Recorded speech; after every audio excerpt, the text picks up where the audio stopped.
चक्रव्यूह के प्रथम द्वार को पार कर जब अभिमन्यु युद्ध कर रहा था, तब कौरव योद्धाओं ने उस पर इतने बाण बरसाए कि उसका रथ मानो पूर्ण रूप से ढक गया। तब अभिमन्यु बिंध जाने पर क्रोध से भर गया और उसने गंधर्वास्त्र छोड़कर कौरव पक्ष के अस्त्रों को काट दिया। अब अभिमन्यु अपने रथ को इस प्रकार विचित्र ढंग से चलाने लगा जो किसी की समझ में नहीं आ रहा था। हे महाराज, अर्जुन ने तप करके तुम्बुरु आदि गंधर्वों से इस गंधर्वास्त्र को प्राप्त किया था। अभिमन्यु का छोड़ा ये गंधर्वास्त्र विचित्र रूप से सहस्त्रों प्रकार के अस्त्र समूहों को बड़ी तीव्रता से छोड़ता था। अभिमन्यु के गंधर्वास्त्र रथ चलाने की युक्ति और उस रथ से छूटे बाणों ने वहां उपस्थित योद्धाओं को मोह में डाल दिया। अनेक राजाओं के शरीरों के टुकड़े टुकड़े कर डाले। जिस प्रकार फलों से लदे पेड़ वायु के वेग से टूटकर गिर जाते हैं, वैसे ही अभिमन्यु द्वारा अनेक राजपुत्र मरे पड़े दिखाई देते थे।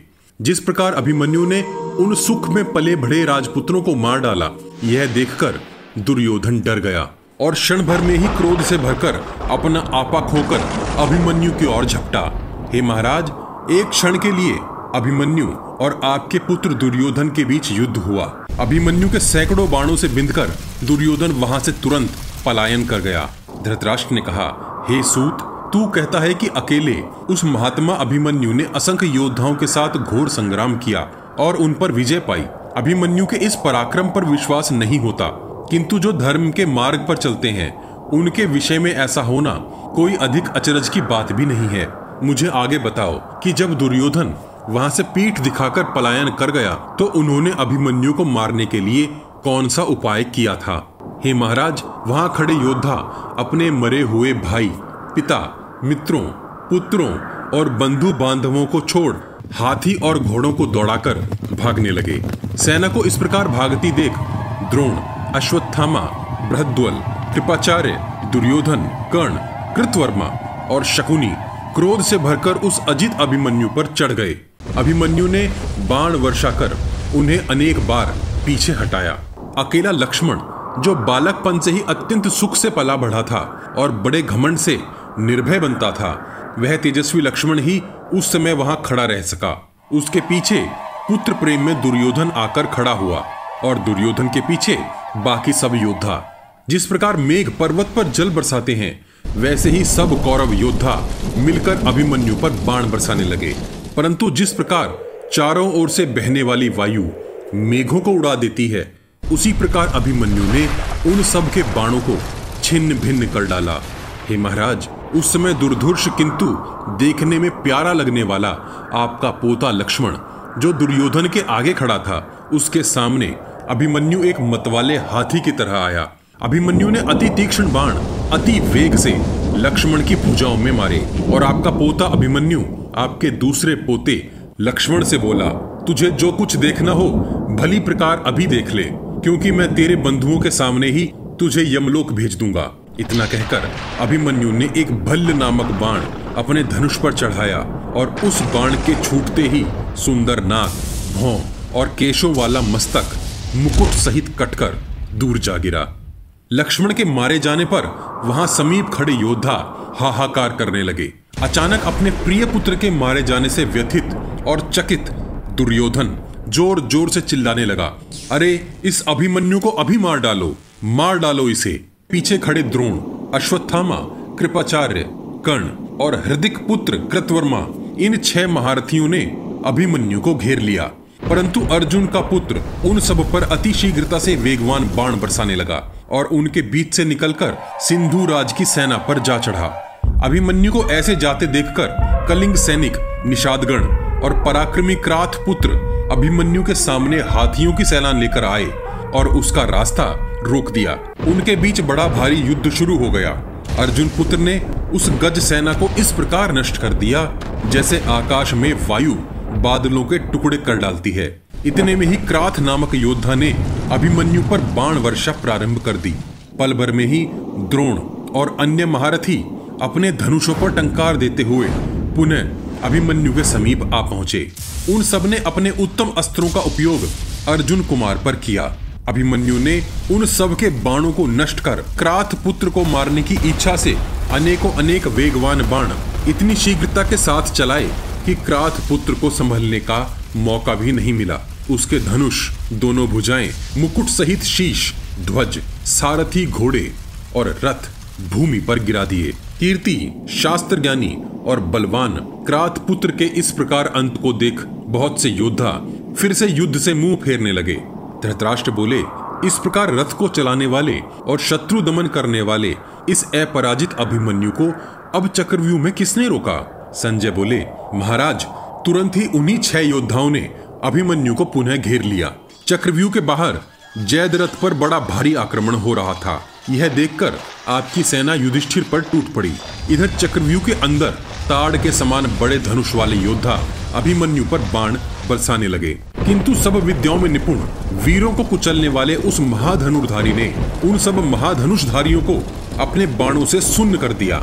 अभिमन्यु ने कान तक धनुष को खींचकर द्रोण पर 50, बृहद्वल पर 20, कृतवर्मा पर 80, कृपाचार्य पर 60 और अश्वत्थामा पर 10 बाण छोड़कर उन्हें घायल कर दिया।